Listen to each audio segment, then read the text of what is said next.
Vamos falar aqui sobre o tratamento das malformações da transição crânio-cervical, né? Sendo que as malformações nós temos um espectro, né, que começamos com o subdesenvolvimento da fossa posterior, né, que é o Chiari, e a partir do momento que esse subdesenvolvimento se estende para o base occipital, o clivus, nós temos as alterações da evaginação basilar, que pode vir com instabilidade, com cifose crânio-cervical, e algumas alterações, algumas variações anatômicas, como a simulação do atlas, platibasia, a horizontalização ou a hipoplasia do clivus, ela pode influenciar na decisão terapêutica.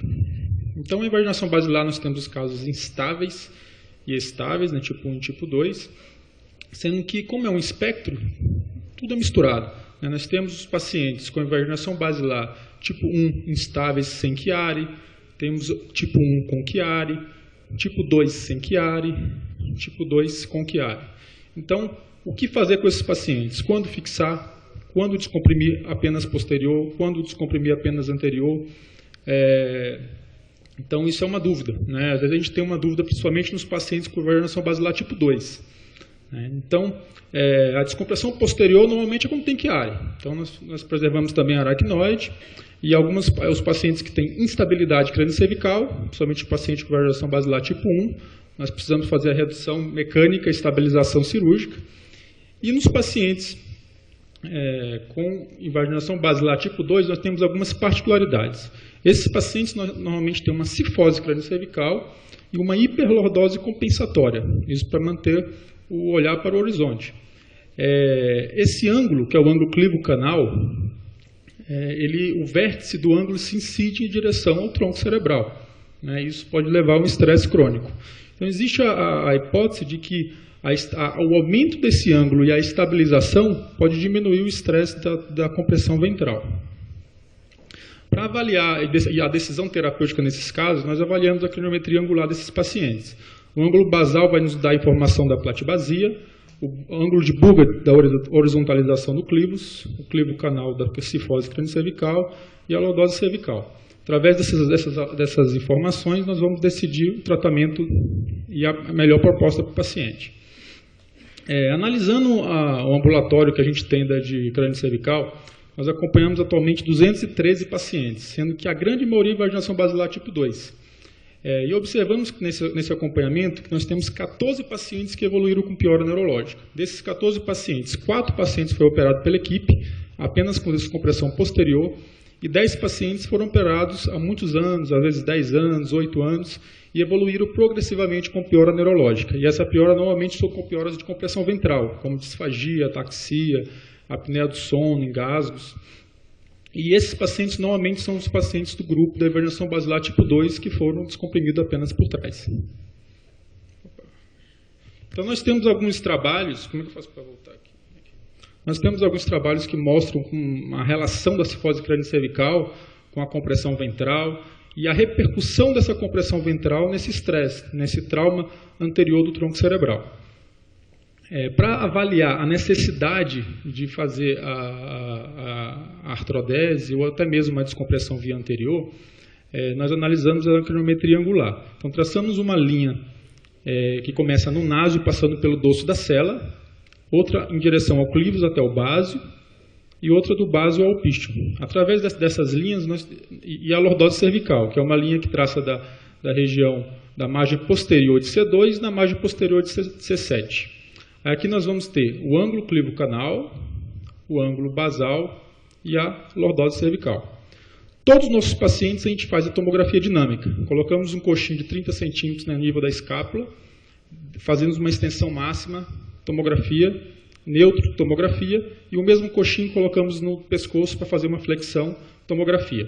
E quando nós fizemos a extensão, nós conseguimos observar a mobilidade desse ângulo clivo-canal. E se ele tem uma lordose cervical que vai compensar a estabilização e extensão. Então, eu vou colocar aqui um caso para a gente analisar esse tratamento.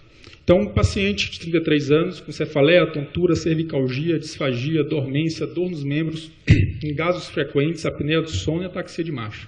Essa paciente ela não conseguia dormir. Quando ela entrava em sono, ela tinha muito engasgo e acordava por apneia, né? Então, nós podemos ver que ela tem um Chiari, tem uma cifose crânio-cervical, o ângulo clivo-canal 110 graus e não tem platibasia.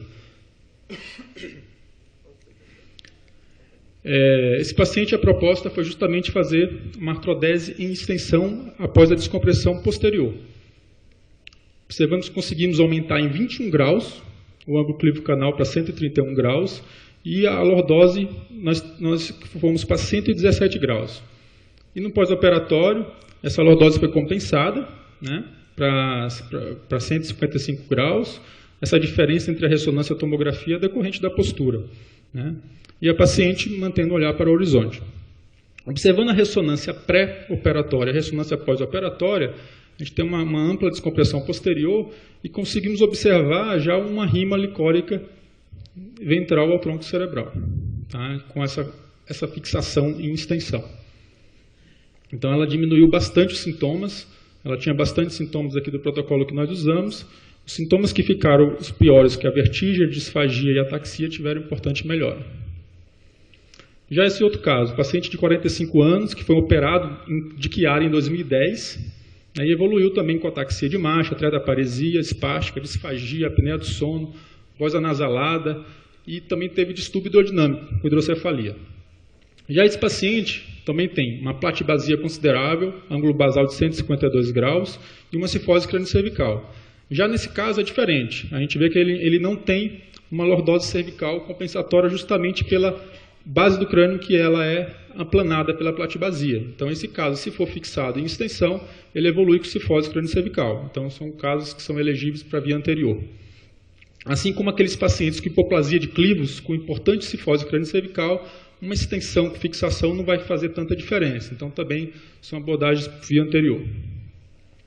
Então, esses pacientes, somente com os pacientes da evergência basilar tipo 2, nós precisamos sempre avaliar a cifose crâniocervical. Quando não tem cifose crâniocervical, tratamento como Chiari. Quando tem cifose crâniocervical, mas não tem sinais de compressão ventral, essa eu acho que é a principal dúvida, se vai fixar ou não. Uns casos que eu não fixei pioraram. Uns casos que eu também não fixei não pioraram. Isso eu não sei a resposta.